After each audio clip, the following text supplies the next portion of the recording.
Kia ora tātou, e mihi atu koutou. It's my pleasure today to introduce one of our own. So for the Australians who are here, Mark Wheeler is a past president of this club.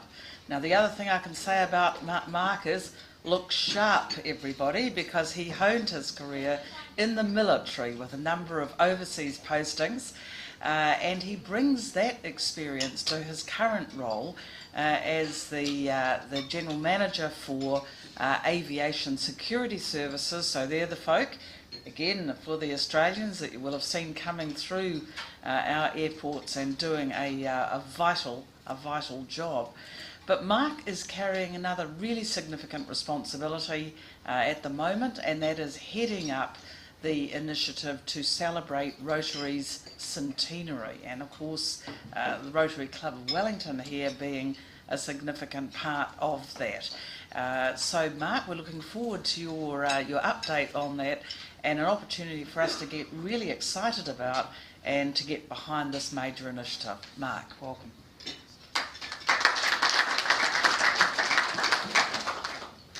Thanks, President-elect Denise. Kia ora everybody, g'day coppers. I've just been over briefly to Australia, and it's most appropriate you're here today because this is a Down Under centennial. This is a quick overview with 3 short videos if I can fit them in. We'll see how we go. President Marion, President-elect Denise, District Governor Gillian nominee. It's all part of the governance for the centennial, so it's lovely to have you all here today from it. Most appropriate that we all know Rotary Down Under is coming into its centennial year in 2021. We all know Rotary's 1.3 million members, 33,000 clubs. 2 Canadians came out in 2021, Colonel Ralston from the Halifax Club in Canada and Jim Davidson from the Calgary Club. They were both special commissioners to Australia and New Zealand to launch Rotary. And a key Kiwi in that piece for New Zealand was the Honourable George Fells, former Minister of Education and Public Health. Now, George Fells' great-grandson is going to be Gillian's counterpart in 2021, which is Craig Horrocks. So he'll be District Governor 9920 at the same time. The Canadian team, and it was a strategy by Rotary, picked the capital. So they went to Melbourne first. Melbourne was the capital in 2021, and then they came, 1921. And then they came to Wellington, then Sydney, then Wellington, then Auckland. And you can see the zone that we're in, and we've got a theme from the Pacific. So the 4 centennial clubs got together, and we've had a number of meetings over several years now, and we all made a pitch. Auckland was emergency housing for the Pacific, Melbourne eliminate dinghy in the Pacific, Sydney a vaccination program for the Pacific, and we put potable water for every child in the Pacific, which is why there's a strong link, and it's good to see the water link with William and so on continuing in that space. So the theme for a lot of the centennial, given that map, and all of the Pacific comes under Oceania, comes under Australia, New Zealand. So all of the clubs are wrapped up on that right-hand map. So this is a Pacific centennial. Coming down from it, so it's not about this, the difference or the discussion we've had between the 4 clubs, it's not about us. It's about Rotary Down Under. It's about Rotary and how Rotary celebrates the 100 years we've had and how we gear up for our second century. And we've taken the view in New Zealand, and it'll be even worse in Australia, impossible to harness 6 districts and 280 New Zealand clubs. Trying to have representation for that is almost impossible. We've said we'll create a menu of stuff, and if people want to jump on board, well, all well and good. And I know that's roughly the same philosophy. Otherwise, it's very hard to tell 280 autonomous, semi-autonomous New Zealand clubs what to do. They would give you a symbol pretty quickly from that. We've put some governance in on top of it, which is 2 district governors. John, who's the District Governor 9940 elect, and Gillian from our club here, who's the District Governor nominee for the centennial year. Our 3 Rotary Club of Wellington presidents, Marion, Denise and John McKinnon, who's the president in our centennial year. and then me, Richard, James Austin, John Dow, who's our director and who has presented previously to the club. We've got a whole smorgasbord of options from it. Forest at the Heart of Wellington is a local piece, and then nationally I'll cover these: Forest of Remembrance, the history, some exhibitions, a trust, carbon zero certification, and then Rotary Give Every Child a Future. It's worth noting that 9910 Northland pick up Vanuatu, New Caledonia, Norfolk, and 9920 pick up everything east of that from it in Rotary Club terms. Patrick.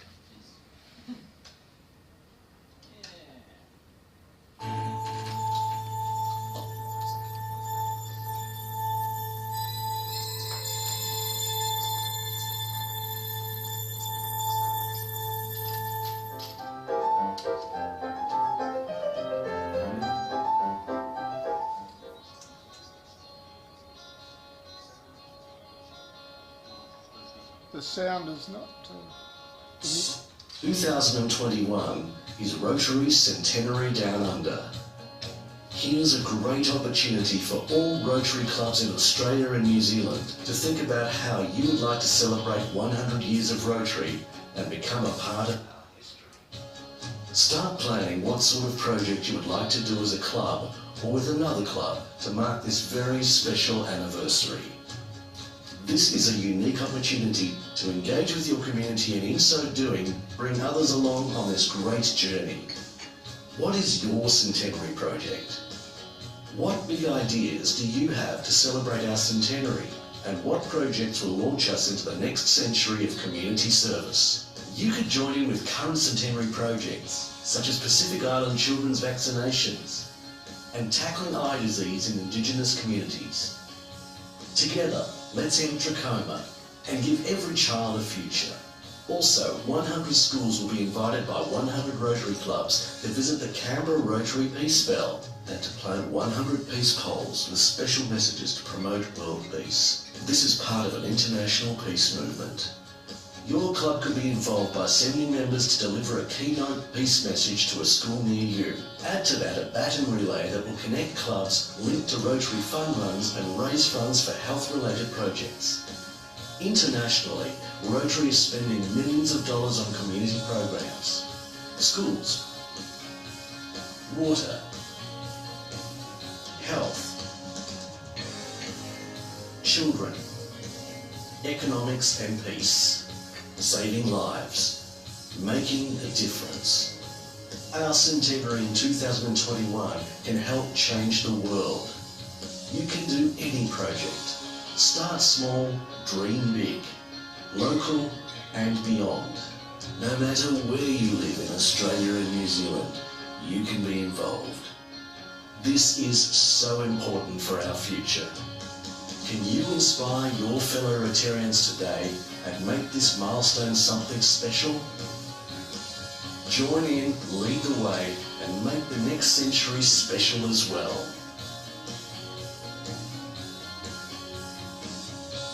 (2021). The countdown is underway.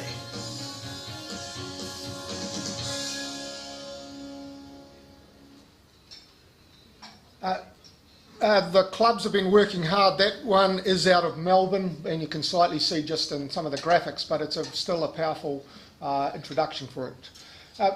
Coming into the local piece, we've had for a while a forest at the heart of Wellington, 100,000 trees up on Mount Vic, and we've already made great progress, 55,000 down, 45,000 to go, and it coincides nicely with government initiatives called a Billion Tree Fund. So all credit to Grant and Peter and Jeff and Richard. They've gone to the government fund and have got $540,000 over the next 3 years to finish off the 45,000 trees, roughly $10 a tree. Our role in that is to working in partnership with Conservation Volunteers New Zealand, supported by the Wellington City Council, to continue to plant, release and pest control all of those 100,000 trees. The aim, though, is to get involved youth, Ryla, scouts, cadets, all of those things to help do that.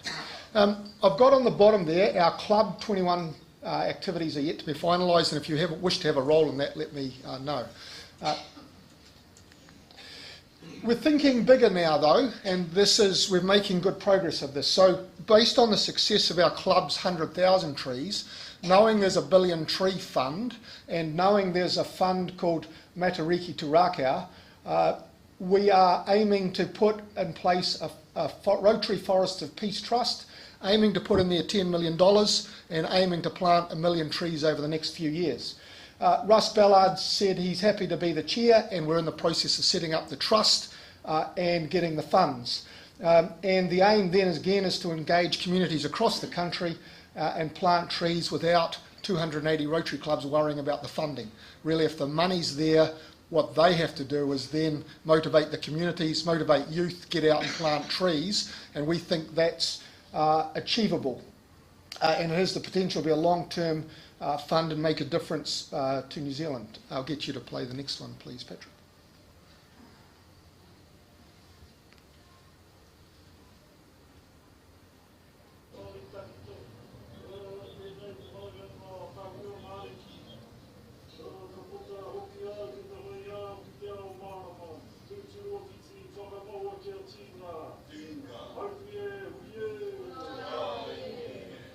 So Matariki Turakau is planting 350,000 trees nationwide, and it's all about really inspiring and engaging our communities to enjoy tree planting, and enjoy doing something really positive and really good for the environment, but also for the health of our communities.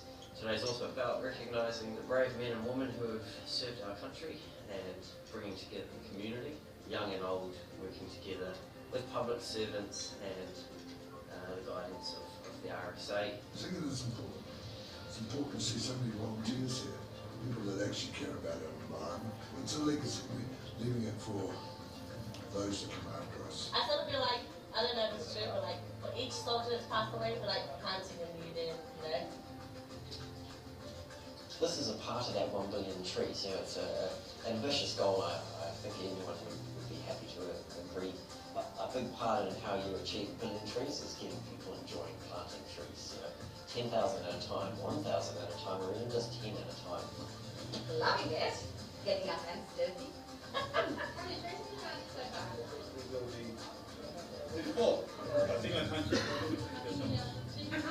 We really enjoyed it. It was a big adventure just to come up here.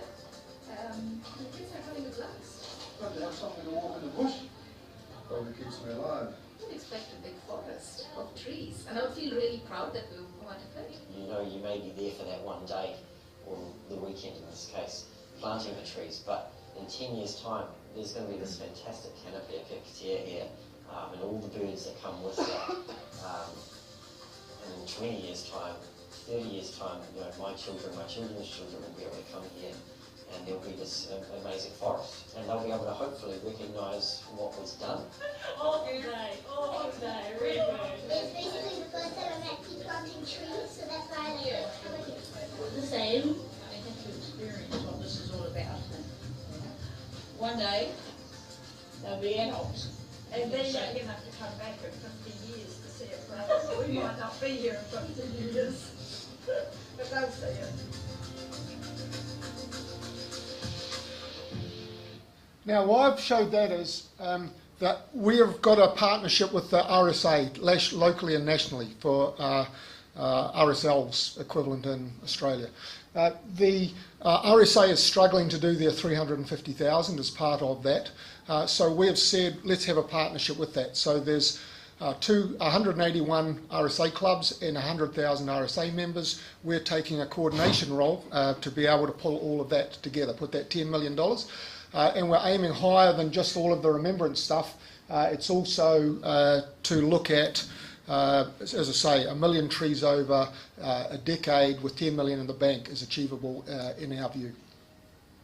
Linked to that, and I'll put down the bottom, it's a separate point, Helen and the committee will achieve or have achieved carbon zero certification for our club, and we as part of the Centennial are offering carbon zero certification process based on our experience. Helen, anything you want to say on that? Denise was at the last meeting, not me. Okay. Yeah, working on it, Mark. Okay, so we're offering that smorgasbord to people. Coming into the history, So we have a history being written by Dr. Stephen Clark, who also wrote the history of the RSA, but appropriate given you're from Orange. Dr. Claudia Orange was part of the selection process to help pick the historian to write this part. First two chapters are drafted, and this one's a jazzy start of the 1920s. So, and Hamish here today, that's part of all of that, the summer scholarship. So you can see our club is funding roughly $30,000 a year, as well as Auckland over 2 or 3 years. We've also funded the oral history of Bill Boyd. So for the Australians, he's the equivalent of Ian Risley. He was a former RI president. And we've got a TikiWiki site through RosOps for all 280 clubs to upload stuff. And we're planning in 2021 to put in travelling exhibitions around the country. Patrons Bill Boyd and Anand, and then our team, John Mohi, District Governor-elect, who's coming in 1 July, Martin Garcia, Richard Norman, myself, and in the first meeting of the Rotary Club of Wellington on 7th of June 1921. And present in that photograph, so Harold Beauchamp, which was a director of BNZ and Catherine Mansfield's father, Sydney Kilkildy, Ernest Marsden, and Alexander Roberts was the first president.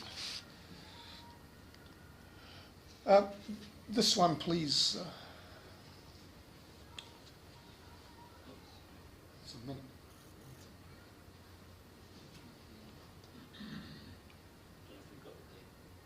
Okay, I'll leave it on that one. I'll talk through it and we'll try it again.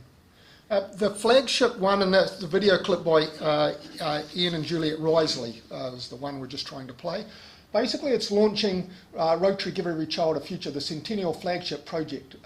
It's in partnership with UNICEF, the same as Polio Plus is, and it's a $34 million US project to vaccinate. So it's between the 4 clubs, Sydney, Melbourne, Wellington and Auckland as the steering group, but it aims to get all of Rotary engaged.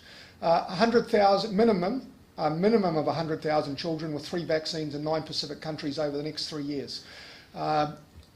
And you can see it aligns to Rotary's goals. We believe it'll help eliminate cervical cancer in the Pacific and save the lives of generations of children. Asian Development Bank have come to the party with close to 30 million already, so Rotary has to find about 4 million US dollars, which Rotary, Australia, New Zealand are working our way through. And you can see the split roughly between what we're helping the Asian Development Bank with now, Samoa, Tonga, Tuvalu and Vanuatu, and then specifically for Rotary as well, Cook Islands, Kiribati, Nauru, Niue and Tokelau's. We are giving round about $40,000 a year as a club, but all of it is leveraged through Rotary International. So there's a minimum 0.5 for every leverage from it. So we've already broken the back of a $34 million project. The more we get, the more we can do across the Pacific in that 34 million US project. Do you want to have one more go? I'll play it separately.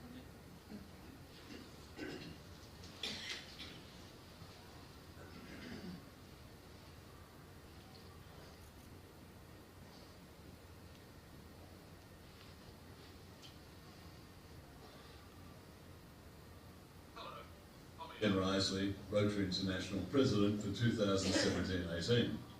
My wife Juliet and I would like to commend to you the Rotary project to give every child a future. This project has been launched as part of the recognition of the 2021 centenary of Rotary in Australia, New Zealand and the Pacific. Celebrating 100 years of Rotary in Australasia by immunising 100,000 children across 9 Pacific Island countries will show the contemporary importance of Rotary in our region. Many children in these countries die needlessly from diseases from which our own children and grandchildren are safe because they receive effective immunisation. Rotary will once again be working with UNICEF, which has been such a successful partner in the Polio Plus campaign. One of the vaccines aims to prevent cervical cancer. Recently we heard Australia is on track to become the first country in the world to completely eliminate cervical cancer. As Rotarians, we want the same health outcomes for our neighbours in the Pacific. This visionary project requires an enormous effort from Rotary clubs throughout Australia, New Zealand and the Pacific Islands over the next 4 years. Juliet and I ask all Rotarians down under for your help and support. Thank you. Thanks.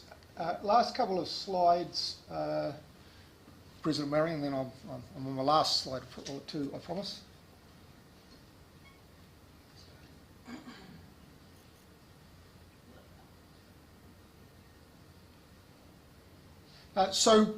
We've got a launch coming up internally, excuse me. Other activities, I'll just race through these. Baton relay, you heard. Australia's been progressing district by district, club by club. We have a discussion, we have a decision to make whether we want to push a Rotary baton relay for New Zealand. We believe now the original goal for $1 million in a social enterprise trust is now achievable, and we're working our way to seeing if we can do that, building on the Akina approach we have.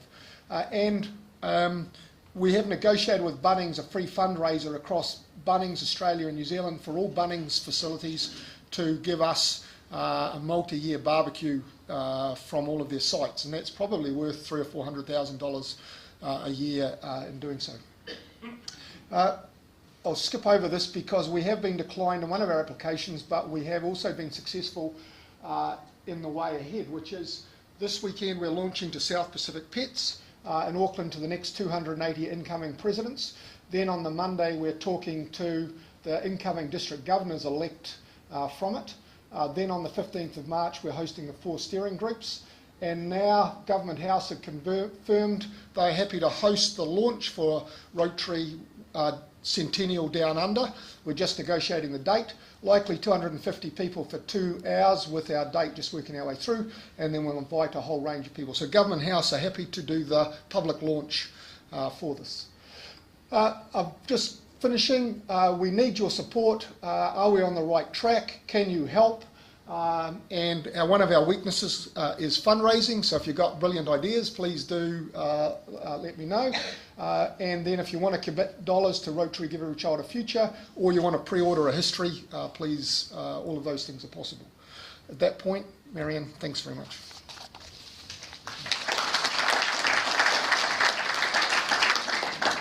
So Mark has inspired and challenged us and reminded us that Rotary is about a whole that is much, much greater than the sum of the parts. So thank you, Mark, for getting us moving.